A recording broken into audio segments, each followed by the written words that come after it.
We really need to cut the middleman out of government. What am I talking about? I want to tell you a story that my father told me a long time ago when he was a quite senior engineer in what was then called Eastern Electricity, which was, of course, part of the nationalised electricity industry and supplied power, electric power, to the people of East Anglia and beyond. What he explained to me was that whatever happened to the power lines for which he was responsible in the whole of East Anglia and beyond, he had the labour force available to him to make sure that repairs could take place quickly. In other words, he always had excess capacity to deal with any problem that came up because that electricity board believed that it was its duty to ensure that everybody got power all the time. And if there was a crisis, like a winter snowstorm or something that brought a line down, they had to solve it as quickly as possible and had to have the people on hand to do it. Now, that was a management philosophy that he knew and understood and liked. That is not the management philosophy that now exists in any part of the UK government or the services that are being privatised. Instead, what we have is a situation where they work as lean as possible.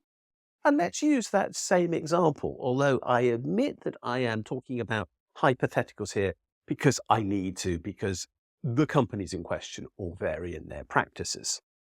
But now, a company that was employing people to deliver electricity would almost certainly outsource the vast majority of its maintenance work. Now, that was what my father employed those staff who were excess to apparent requirements to do when they weren't dealing with an emergency. Those people weren't sitting around on their backsides doing nothing. They maintained the power lines. They kept the system in good order. Those spare people weren't spare. They were the pool of labour that was necessary to keep the system in good order so that breakdowns did not take place. And as a result, by and large, those breakdowns did not take place. But now, a power company will do something quite different. It will outsource the maintenance to a contractor. The contractor will then subcontract the contract they've got. In other words, they will let out a contract for a particular power line from A to B, and another one from B to C, and a further one from C to D, and on. In other words, there will be hordes of contracting going on to get what they think is the best price for the maintenance of each element of the lines for which they have accepted responsibility under the main contract they've been given. What does the subcontractor do? You can guess it. They subcontract the work. They might actually subcontract the work from I've just said, A to B, but they might do part of that to one person and part to another person and so on. But more likely, what they'll actually do is subcontract it to an actual contractor, somebody who employs people who will go out to a power line in a van, and if necessary, they'll go up it, make the repair, and do whatever it is that is required. The person at the bottom will even themselves quite possibly be established as a contractor, working for their own limited company through an umbrella organisation to sell services to that third-tier contractor who sells to the second-tier contractor who sells to the first-tier contractor who then sells to the power company. Just imagine the inefficiency in that whole system. First of all, the company at the top has no idea who the person at the bottom who's actually doing the work is. They've got no responsibility for them. They've outsourced the responsibility for their training to somebody else, presuming that that is covered by the contracts that they've issued, after which they wash their hands of all further concern. They aren't responsible for their pension. They aren't responsible for their well-being. They aren't responsible for their continuity of employment. That person, the person at the bottom of the pile, now takes all the risk of ensuring that the power supply remains in place when required, because they will not be paid if there is no work required of them, which will be the case when there isn't an emergency. Now, they might charge a premium rate when there is an emergency, but even so, that assumes they're still around and trained to do the work. This breaking down of the system has two consequences. One, there is no certainty of supply. And two, whatever supply you get is incredibly costly to secure.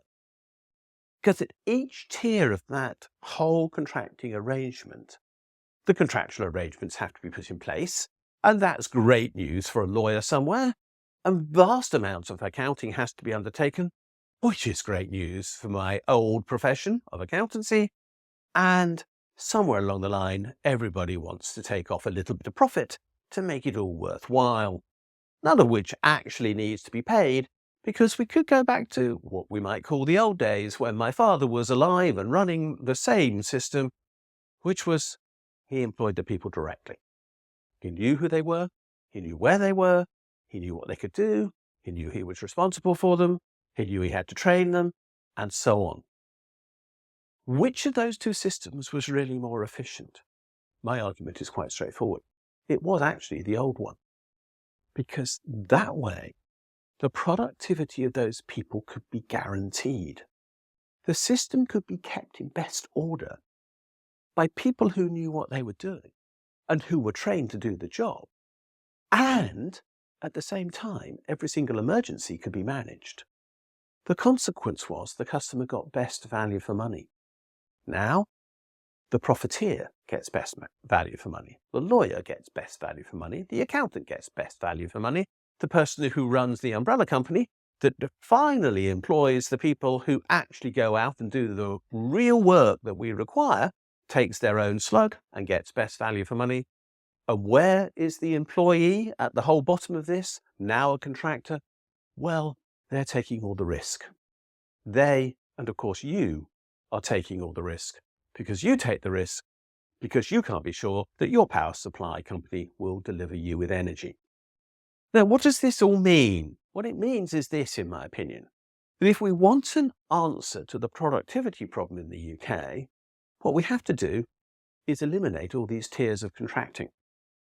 We need to get rid of this vast infrastructure of legal practice and accounting practice and profit-taking that actually strips value out of every single thing we buy, because the person with whom we contract, whether it be government or us, can't actually do the job themselves, but will always pay someone else to do it. I had the same problem with the washing machine recently. I had to complain about the fact that a relatively new acquisition had not worked. It needed repair.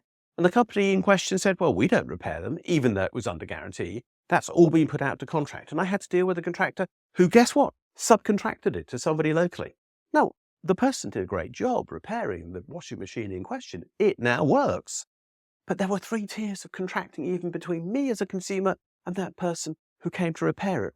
Whereas I had one contract that I knew of with the person who had sold it in the first place, but apparently not. This is totally unproductive commercial practice, intended only to increase the return to our professional people, using that term loosely, and the return to capital, because everybody takes a slug of the action all the way through, and ultimately the price has gone up. If the price has gone up, but we get nothing better, we're in a less productive economy. And this failure in productivity in the UK economy is, I think, very largely down to our belief that nobody should actually do anything, but should always subcontract it until we've come down to the bloke who actually knows how to turn the screwdriver and get the job done, or the person, whoever it is, who knows how to deliver the care that we require. You get my understanding.